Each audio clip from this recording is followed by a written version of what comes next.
All right, Raider Nation, let's talk about what's about to happen with the Las Vegas Raiders and the Detroit Lions losing in an embarrassing fashion last night with Jared Goff having 4 turnovers in the game, costing them the game. In all reality, if he didn't have those turnovers, it's quite likely that Detroit still would have won that game.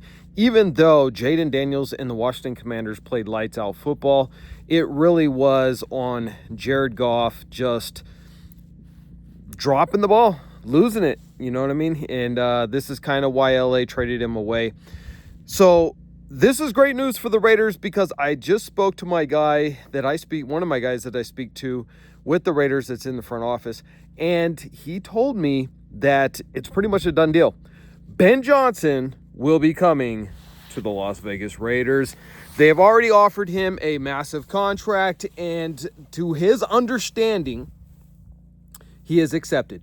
And we should get this announcement by tomorrow, probably at the latest.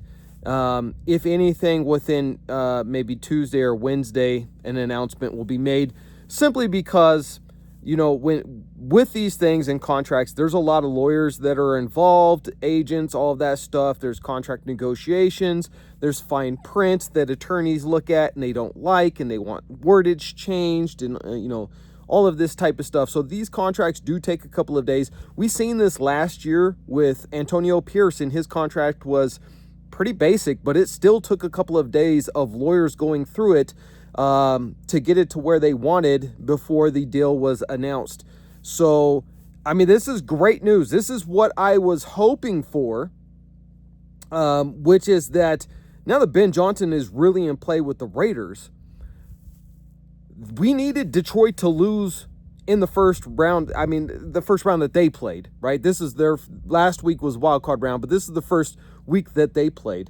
We needed them to lose, but I didn't want it to lose like the offense was terrible. One, Detroit's defense could not stop Washington.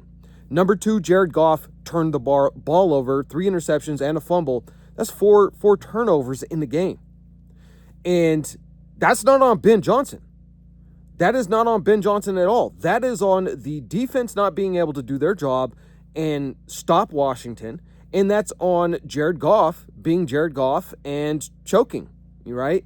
I mean, look, the dude is a great quarterback, and he had a lot of success with LA. But I think they seen in LA that he has a tendency to get in the big games and not play well. And that's exactly what we seen last night. So I don't put this on Ben Johnson and that offensive scheme at all.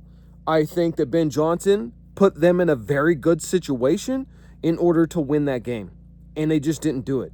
So I'm happy to see that we're finally going to get a head coach that is an offensive-minded guy, a guy who's going to be in charge of that offense and is coming from a winning organization. He has that winning culture with him. And the great thing is, unlike Josh McDaniels, now listen, we could all say, listen, Josh McDaniels was an offensive guru from, the winningest organization ever, and he was a disaster for the Raiders.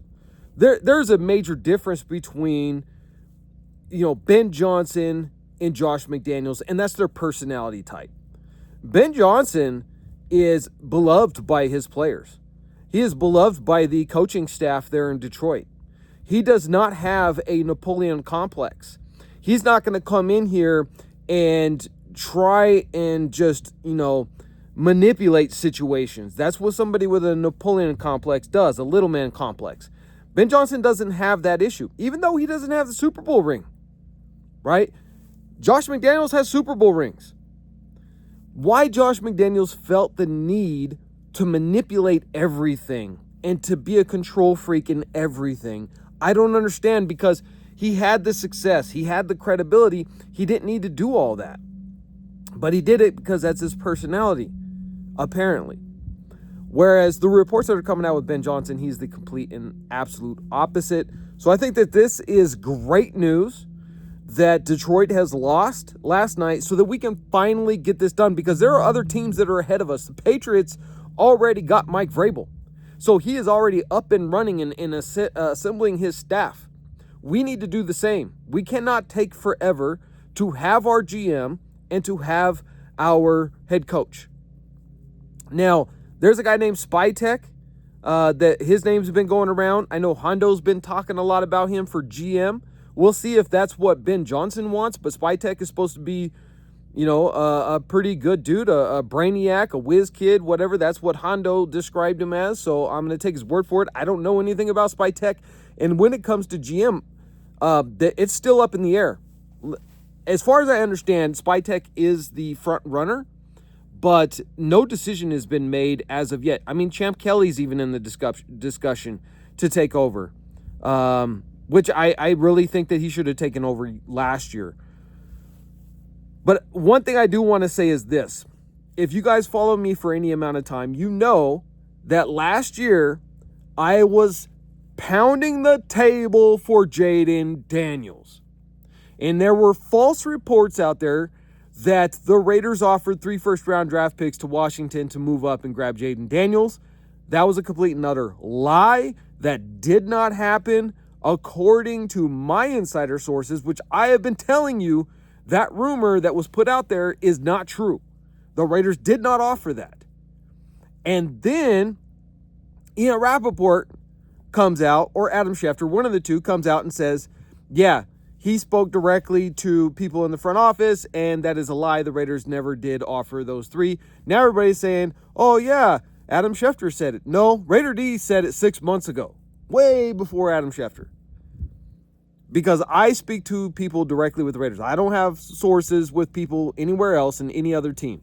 I don't have any executives on speed dial on any other team other than the Raiders. And I've made these contacts over the past year, and it's been fruitful for us. So if you like that type of content, if you like being able to be one of the first to know that Ben Johnson is pretty much a done deal, he will be a Raider, God willing. But as far as I've been told as of this morning, they offered him a massive contract. He's accepted the contract, and they are in agreement that he will be coming to the Raiders this season. That he's excited about it. And, there's multiple factors as to why he chose the Raiders to come here, where he could have gone elsewhere last year, but he didn't. And one of the things, obviously, is the culture that Tom Brady will be building with the Raiders, and that is a winning culture. Number 2 is you could stay in Detroit and remain offensive coordinator. Listen, they gave him a big contract, right? So he's not wanting for money, but I think maybe he sees that his quarterback there, Jared Goff, can only get you so far. And maybe he wants a fresh start. Maybe he wants to go and grab that Super Bowl ring as a head coach, grabbing his own guy. And he has that opportunity here. He also has the opportunity to have a major say in who the offensive or the general manager is going to be and what the Raiders are going to do moving forward with draft situation. He will have a much bigger say in who the quarterback is going to be. He'll have, in my opinion, he'll have the ultimate say, or he wouldn't come to the Raiders. He will have the ultimate say in who the quarterback will be for the Las Vegas Raiders moving forward, whether it's in draft or free agency. Let me know your thoughts down below. Are you excited about Ben Johnson coming to the Raiders? Because I certainly am. Let's go, Raiders!